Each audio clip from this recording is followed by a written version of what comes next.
BJP जीत गई 2024 का election, पर कैसे लगातार तीसरी बार बन सकते हैं हमारी कंट्री के पीएम नरेंद्र मोदी। क्या है बीजेपी के हर बार जीतने के रीजंस और क्यों है बीजेपी इतनी डोमिनेटिंग पार्टी पिछले कुछ सालों में इंडिया में, आज जानते हैं। तो जो सबसे बड़ी स्ट्रेंथ रही है बीजेपी की, वो है उनकी लीडरशिप पीएम मोदी के अंडर में। आपने देखा ही होगा कि अपनी स्पीचेस के थ्रू पीएम मोदी अपना विजन बताने में एकदम क्लियर रहे हैं। उन्होंने जितनी भी स्पीचेस दी हैं वो एकदम क्लियर और ठहराव वाली रही हैं। मैं नरेंद्र दामोदर दास मोदी, जिस वजह से वो अपना मैसेज जनता तक पहुंचाने में एकदम सफल रहे हैं। जहां बाकी की पार्टीज ले लो जैसे कि कांग्रेस, तो उनके जो मेन मैन है राहुल गांधी, वो अब जाके एक मैच्योर मैन बने हैं और उन्होंने अपनी लीडरशिप क्वालिटीज दिखाई है। लेकिन जिस टाइम पर वो यंग थे उस टाइम पे लगता ही नहीं था कि कांग्रेस को कोई लीड भी कर रहा है। लेकिन अब ऐसा लगता है कि हाँ, सही में उनका एक अच्छा लीडर आ गया है। जब एक टाइम पे तो लगता था कि क्या चल रहा है, ये क्या मजाक चल रहा है क्या कोई। सॉरी। जहाँ पीएम मोदी एकदम क्लियर और ठहराव वाली स्पीचेस देते थे, वहीं उनके अपोजिशंस ऐसी स्पीच देते थे जिसमें वो ज्यादातर फंबल कर जाते थे, या फिर सीरियस बात तो वो करते थे लेकिन कभी कभी वो बात फनी हो जाती थी। ऐसी मशीन लगाऊंगा, इस साइड से आलू घुसेगा, उस साइड से सोना निकलेगा। तो करना, परेशान हो गए हम लोग 2.5 साल से। हम्बा हम्बा रम्बा रम्बा कम्बा कम्बा। और ये चीजें सोशल मीडिया पे भी ट्रेंड करती थी, जिस वजह से अपोजिशंस तो ऐसे लगते थे कि वो एक बहुत बड़े मीम हो। उनको तो ऐसा मीम ही ले लिया था पूरी कंट्री ने। लेकिन ऐसा नहीं है कि बीजेपी के लीडर्स ऐसी स्पीचेस नहीं दी है, या उनसे कभी फंबल नहीं हुआ है, या उनका कभी मजाक नहीं बना है। अंगेन गात्रम नयने वक्त्रम न्यायेन राज्यम लवणेन भोज्यम। उनके साथ भी ऐसा हुआ है। लेकिन उनकी पीआर टीम इतनी स्ट्रांग है कि वो सोशल मीडिया पे दूसरों का दिखाती है, खुद का भले ही ना दिखाए।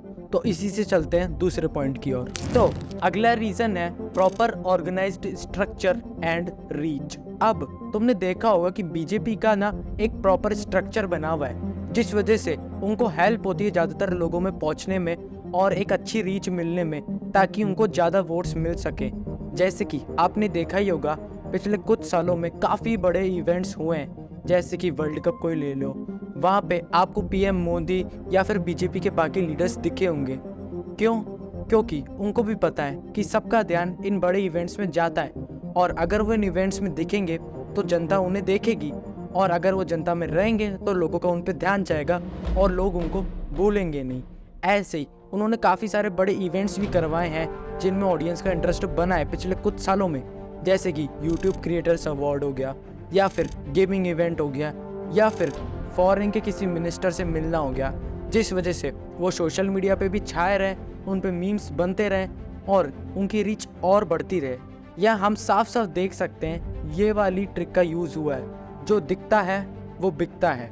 उन्होंने खुद को जितना दिखाया वो उतना ही बिके, और लोगों तक उनकी रीच बढ़ी। रीच इतनी बढ़ी कि आज के टाइम पे हर फील्ड में पीएम मोदी का नाम आपको मिल ही जाएगा।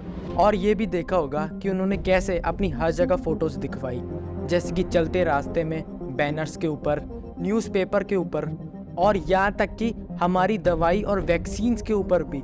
जिस वजह से फ़ायदा ये हुआ कि उनकी ज़्यादा रीच बढ़ी और वो लोगों में दिखते रहे और लोग उनको भूले नहीं, इसलिए लोगों ने इस बार भी उनको वोट करा। तो इसी से चलते हैं अब तीसरे पॉइंट की तरफ। तो अगला रीज़न है कंसोलिडेशन ऑफ हिंदूज। अब बीजेपी पिछले कुछ सालों में सक्सेसफुल तो रही है हिंदूज को अपने फेवर में करने में। कैसे? उनकी आइडियोलॉजीज को सपोर्ट करके और दो बड़े इश्यूज सॉल्व करके। पहला आर्टिकल 370 और दूसरा राम मंदिर का केस। अब इसमें बीजेपी ने एक अच्छी ट्रिक खेली। थोड़े रिसोर्सेस में सबकी आइडियोलॉजीज को मैच करने से अच्छा एक ही की आइडियोलॉजी को मैच करो, जो कि सबसे फेमस है पूरी कंट्री में और जिसकी सबसे ज़्यादा पॉपुलेशन है, जैसे कि अपना हिंदू रिलीजन। तो बीजेपी ने ये वाली ट्रिक खेली। अब मैं ये नहीं कह रहा हूँ सिर्फ बीजेपी ऐसा करती है, बाकी की पार्टीज भी ऐसा करती हैं। सिर्फ रिलीजन ही नहीं, कास्ट का भी यूज़ करती है। और कैसे हिंदू रिलीजन ग्रो हुआ है बीजेपी की वजह से, और हमारी अभी करंट गवर्नमेंट और लोगों की वजह से। इस पे मैंने एक डॉक्यूमेंट्री भी बनाई है, तो जाके देख लेना। हाँ, तो मानो ना मानो पार्टी इस रिलीजन का यूज़ और कास्ट सिस्टम का यूज़ तो करती है, खुद की तरफ वोट लेने में। लेकिन इस बार जरूर ये हो गया कि यूपी में बीजेपी वोट नहीं जीत पाई, जबकि उन्होंने यूपी के लिए बहुत ज़्यादा काम भी करा। अयोध्या में भी बीजेपी सीट्स नहीं जीत पाई, वो अलग बात है। लेकिन ज़्यादातर पार्टीज ऐसा करती हैं, तो वही सेम बीजेपी ने पिछले 10 सालों में भी किया ही था अपने आप को ग्रो कराने में। हाँ, तो ये थे 3 रीजंस जिससे बीजेपी इतना डोमिनेट करती है, इसलिए वो अकेले ही इतनी सारी पार्टीज पे भारी पड़ती है। तो बस ऐसी और कंटेंट के लिए लाइक कर दो और इस वीडियो को आगे लोगों तक शेयर करना ताकि उनको भी ये चीज़ें पता चल सके, और सब्सक्राइब कर देना। बाय।